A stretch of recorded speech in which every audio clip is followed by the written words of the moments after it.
Hello, friends. Phil Aldridge here.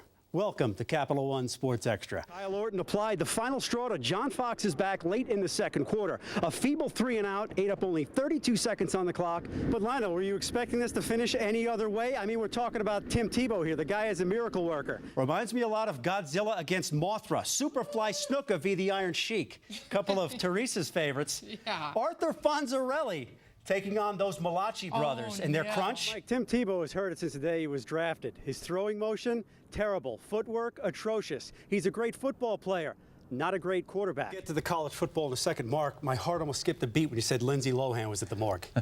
I'm glad to hear she's just doing community service.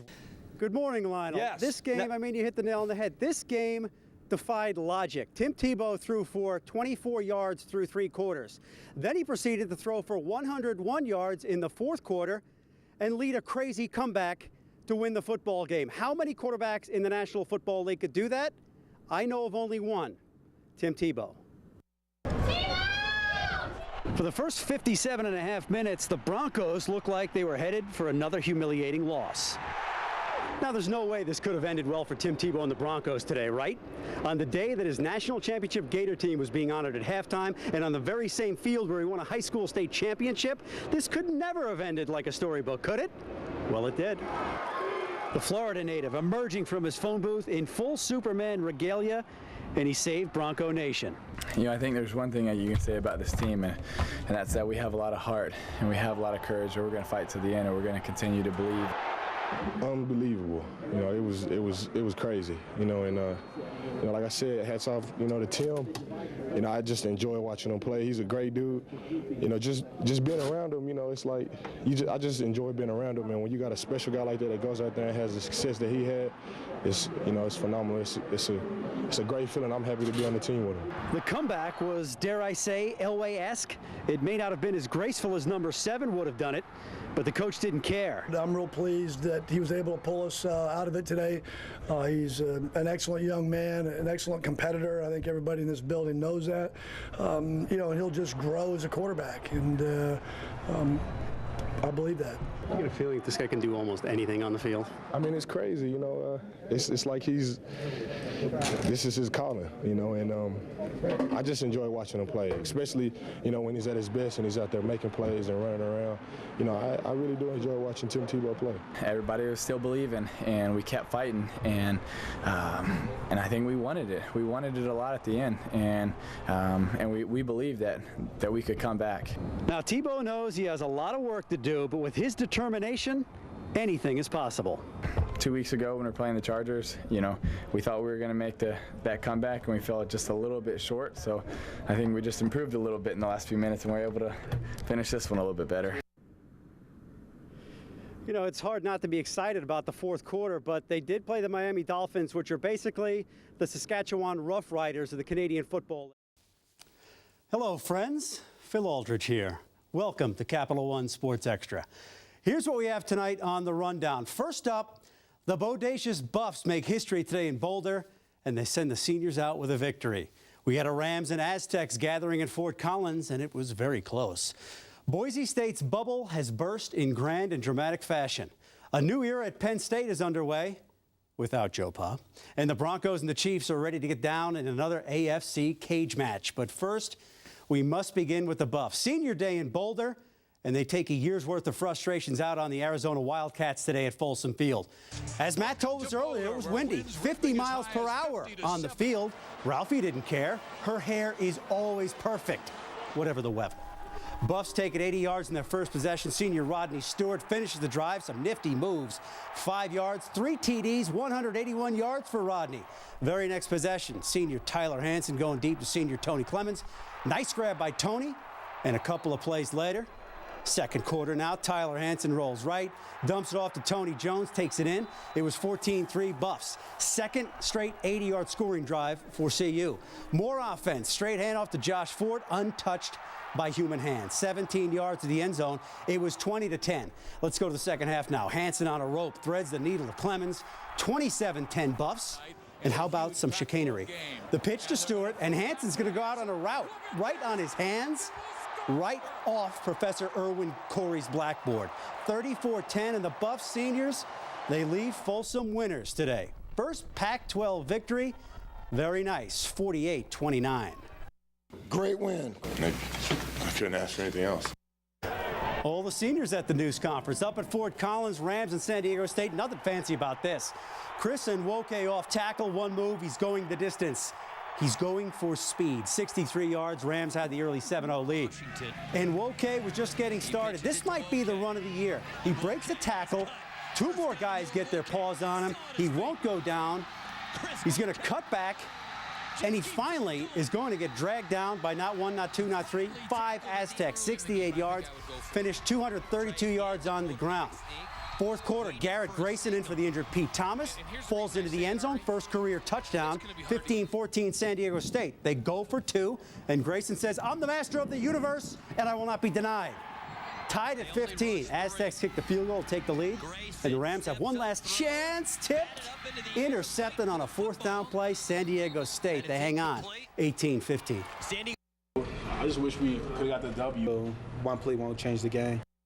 Wyoming visiting Air Force in the Springs. Cowboys scored 13 points in the fourth quarter. Falcons fumble hook and lateral. Picked off by Marqueston Puff. Marqueston. He's going to bring it all the way back in Wyoming. They win it on the road today, 25-17. Now to Penn State. First game in 46 years without Joe Paterno on the sidelines. He was fired in shame on Thursday night. The crowd was urged to wear blue in support of the victims of the alleged atrocities committed by Jerry Sandusky. For the uninitiated, Penn State's primary color is blue. Nice try, guys. The players came out of the tunnel arm in arm to chants of "We are Penn State." Both teams took part in a moment of prayer before the game. Very classy of the Huskers to do that. And Nebraska would control this game. Taylor Martinez, the very late pitch on the option to Rex Burkhead. 17-0 at that point. Nebraska, they'd hang on to win it. 17-14. Once we got here, Dad, I wish you were here. We love you. Calls his dad Joe. While finishing Boise, TCU giving the Broncos all they can handle. Down by 7 late in the fourth. Casey Patchell, the pump and go, up to Brandon Carter. He brings it down. 35-34 Boise. Horned Frogs go for 2 points, as they are wont to do. Patchell to Josh Boyce. He's going to fight his way in. 36-35 TCU. Boise gets themselves a field goal range. This is Dan Goodell for the win. Wide right. Boise is done. They were upset by TCU 36-35. In Lubbock, Oklahoma State took Texas Tech to the woodshed. 28-year-old Brandon Whedon, career day, 5 touchdown passes, this one to Josh Stewart. Whedon played minor league baseball for a few years. That's why he's considerably older than his teammates. 423 yards passing as the second-ranked Cowboys destroy the Red Raiders. Get your guns down, Texas Tech. 66-6. To Clemson, South Carolina we go. 9th-ranked Tigers trailed all day until this play in the fourth. Taj Boyd to Jerron Brown. It was tied up at 28. Then in the final seconds, Chandler Catanzaro lines up from 43 yards out. It's long.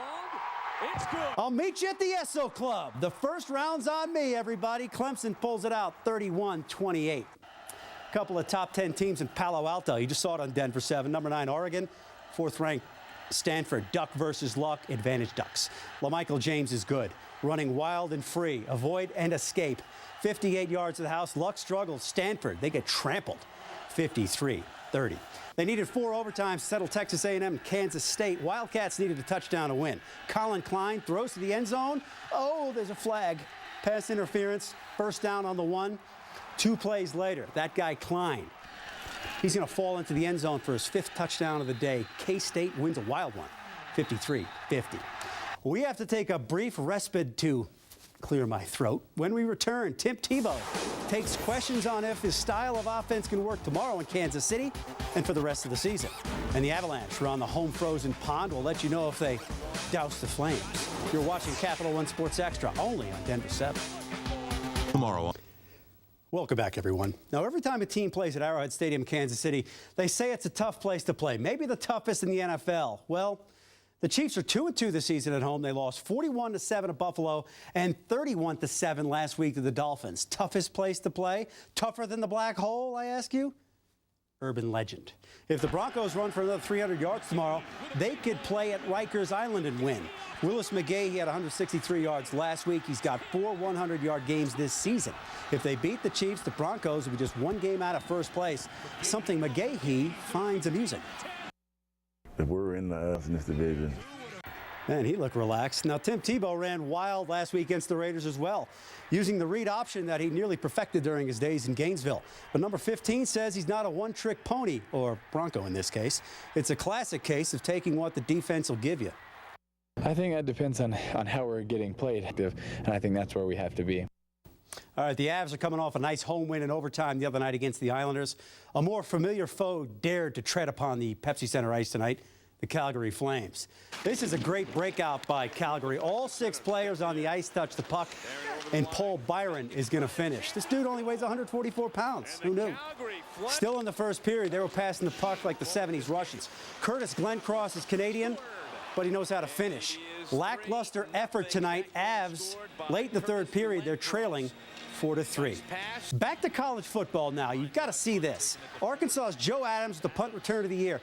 Dude is like a human video game, or maybe a human joystick. He's Houdini, David Copperfield, Doug Henning, Harry Blackstone, David Blaine, and Chris Angel all rolled into one. He takes it 60 yards for the score. Hogs would blow out Tennessee today, 49-7. Don't you dare go to bed yet, because you still have college basketball on an aircraft carrier. And it's the hottest thing since Brad Jelena. The UFC heavyweight title was on the line. Don't touch that now. Capital One Sports Extra. UFC heavyweight title fight tonight. The champion Cain Velasquez and Junior Dos Santos just 64 seconds into the whoa! Dos Santos connects with the roundhouse right to the temple. Cain is not able. He goes down, and Dos Santos is like a cheat on a wildebeest. You can belt the guy when he's down in the UFC, and Junior Dos Santos is the new heavyweight champion of the world. And finally, did you see this last night? Unbelievable visuals of a regulation basketball court of 94 feet nestled on a nearly 1,100-foot aircraft carrier, the USS Carl Vinson. Whoever came up with this idea was a genius. 63 degrees at game time, just over 7,000 seats, majestic and perfect. Teresa and Matt, well, by the way, DU beat CC 5-4 tonight. How about a hockey game next year on the USS Carl Vinson? DU against CC, Wisconsin. And you keep it frozen. Don't get close to the edge either. Well, the aircraft carrier has to be on the east coast of Maine. Okay, you'd have to move it. There's perfect. All right, Phil. Try to make it work, Phil. On there, though. Yeah, no kidding. Off of Maine.